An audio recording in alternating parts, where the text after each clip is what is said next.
नमस्कार, आपल्या कविता स्वयंपाकघरमध्ये तुमचं मनापासून स्वागत आहे। आज आपण बनवणार आहोत पोहा मेंदूवडा। बाहेरून छान कुरकुरीत, आतून अगदी मऊ, स्पंजी आणि स्वादिष्ट।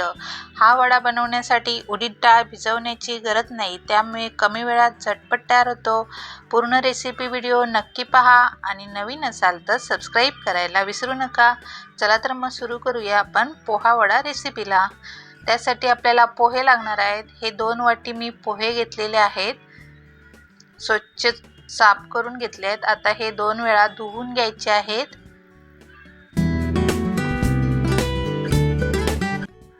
हे बघा, पोहे ना सर्वप्रथम स्वच्छ धुवून घेतलेले आहेत आणि त्यात थोडं पाणी टाकून घेतलेलं आहे 1 ग्लास, आणि हे 5 मिनिटं भिजत ठेवायचे आहेत, म्हणजे व्यवस्थित असे भिजले जातात। आणि त्यासाठी आपल्याला ब्रेड लागणार आहे। त्यासाठी मी 4 ब्रेड घेतलेले आहेत, ते मिक्सरच्या भांड्यामध्ये टाकून ब्रेड क्रम्स त्याचा बनवून घेणार आहे बारीक असा।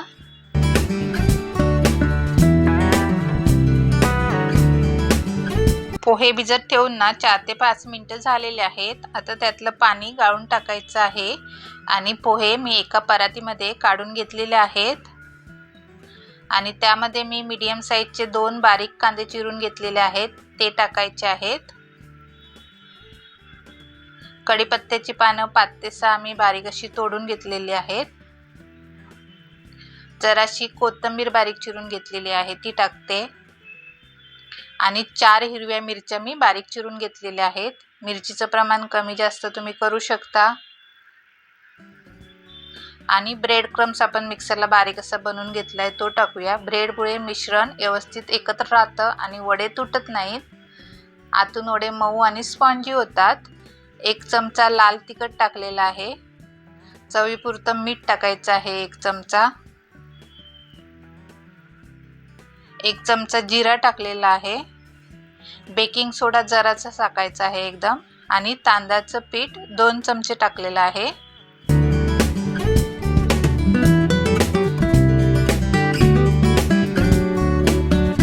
हे सर्व साहित्य घालून छान असं मिश्रण तयार करून घ्यायचं आहे आणि घट्टसर मळून घ्यायचं आहे।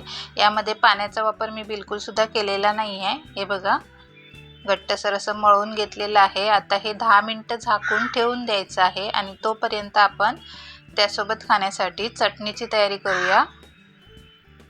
चटणी बनवण्यासाठी इकडे मी 5 ते 6 लसूण पाकळ्या घेतलेल्या आहेत। 1 छोटा चमचा डाळ घेतलेली आहे, रोस्टेड चणा डाळ। अर्धा लिंबू रस, कोथिंबीर, 1 वाटी मी ओलं खोबरं घेतलेलं आहे, 4 ते 5 हिरव्या मिरच्या आणि जरासं आलं। हे सर्व साहित्य मिक्सरच्या भांड्यामध्ये टाकून थोडंसं मीठ टाकायचं आहे आणि बारीक अशी चटणी वाटून घ्यायची आहे। आता पोहा मेंदू वडे बनवून घेऊया। त्यासाठी एक छोटा या साईजचा आहे बघा गोळा बनवून घ्यायचा आहे आणि त्याला थोडंसं चपटा करून हातावर असा चपटा करून घ्यायचा आहे आणि मध्ये असं छिद्र करायचं आहे त्याला। याच पद्धतीने सर्व मेंदू वडे बनवून घ्यायचे आहेत। हे बघा, मी सर्व मेंदू वडे बनवून घेतलेले आहेत, पोहा मेंदू वडे मस्त असे। आता तळायला घ्यायचे आहेत। त्यासाठी मी इकडे कढईमध्ये तेल गरम करत ठेवलेलं आहे। तेल गरम झालेलं आहे। आता जेवढ्या कढईमध्ये बसतील तेवढे तळण्यासाठी सोडायचे आहेत।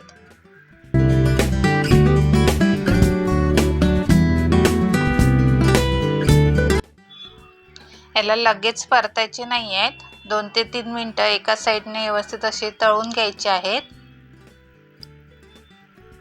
हे बघा, आता दुसऱ्या साईडने परतून घेऊ आणि मध्यम आचेवर सोनेरी रंग येईपर्यंत तळून घ्यायचे आहेत। हे बघा, मस्त असे गरमागरम मेंदू वडे बनवून तयार आहेत। तेल व्यवस्थित गाळून काढून घेऊयात आणि याच पद्धतीने मी बाकीचे सर्व मेंदू वडे तळून घेणार आहे। पहा किती सुंदर फुगलेले आणि कुरकुरीत पोहा मेंदू वडे तयार झाले आहेत। हे गरमागरम वडे नारळाची चटणी किंवा सांबारासोबत खायला अप्रतिम लागतात। तुम्हाला माझी रेसिपी कशी वाटली ही कमेंट करून नक्की सांगा आणि नवीन असाल तर सबस्क्राईब करायला विसरू नका। धन्यवाद, पुन्हा भेटूया।